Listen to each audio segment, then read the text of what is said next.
اعوذ باللہ من الشیطان الرجیم بسم اللہ الرحمن الرحیم۔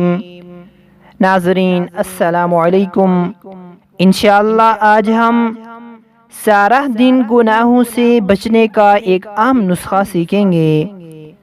حضرت علی المرتضی رضی اللہ تعالی عنہ نے فرمایا کہ جو شخص صبح کی نماز کے بعد 10 مرتبہ سورہ اخلاص پڑھے گا وہ سارا دن گناہوں سے محفوظ رہے گا، چاہے شیطان کتنا ہی زور لگائے۔ صبح کی نماز کے بعد 10 مرتبہ سورہ اخلاص پڑھنے سے سارا دن گناہوں سے محفوظ رہے گا۔ چلیں سورہ اخلاص سیکھتے ہیں۔